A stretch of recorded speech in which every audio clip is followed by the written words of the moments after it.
신경쇠약기라고 내 스스로 이름을 붙였던 그때, 잠결에 창문을 때려 부수고 11년이 흘러 나는 걱정의 얼굴을 빤히 들여다보는 공허한 시간들이 많았다.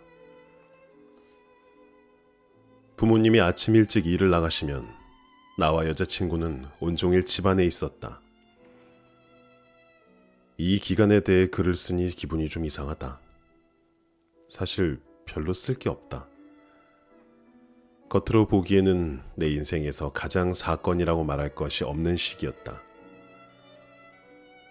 어렸을 때 지냈던 침실이나 아래층 주방에서 여자친구와 이야기를 하는 것이 주요 일과였다. 가끔은 오후에 밖으로 나가서 가볍게 산책을 하는 용기를 내기도 했다.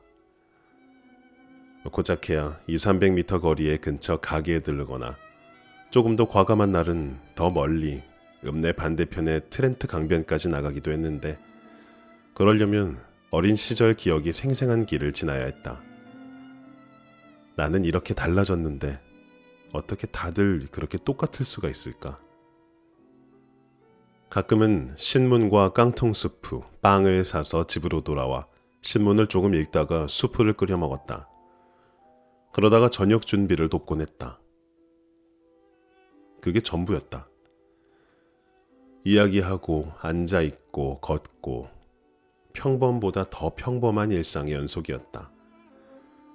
24세 젊은이 둘이 영위할 수 있는 가장 지루한 일상. 그럼에도 불구하고 그때가 내가 가장 격렬히 살았던 시기였다. 수천 번의 작은 전쟁이 내 속에서 벌어졌기 때문이다. 14년하고도 반이 지난 지금에서야 담담히 회고하지만 당시에는 너무나 고통스러운 기억으로 가득한 나날들이었다. 당시 나는 신경쇠약이었다.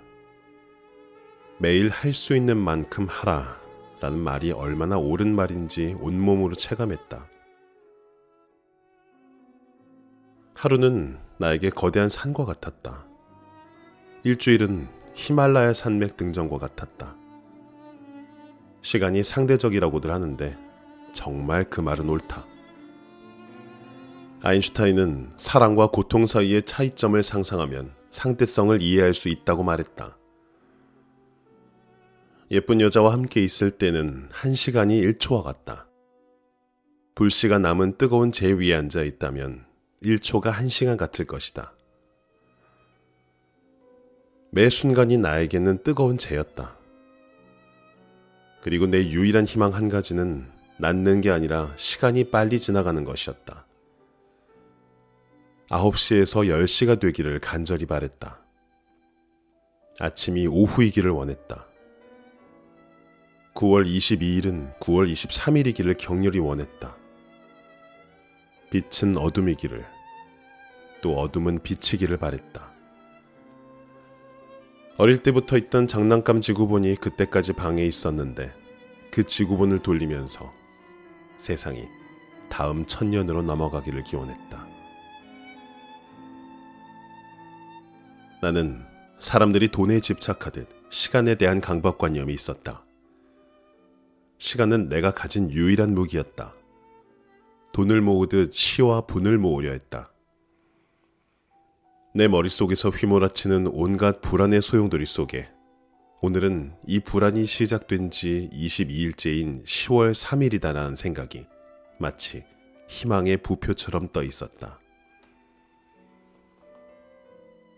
나는 여전히 살아있었고 아직 사람과 모자를 구분할 줄 알았기에 시간이 가면 갈수록 어쩌면 나을 수도 있겠다는 희망이 점점 커졌다.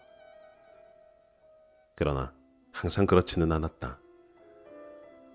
내가 낫고 있다는 상상을 하면서 블록을 쌓듯 하루하루를 쌓아 올렸다가 5시간의 공황 발작이나 지구의 종말처럼 어두운 하루가 닥치면 와르르 무너지기를 반복했다.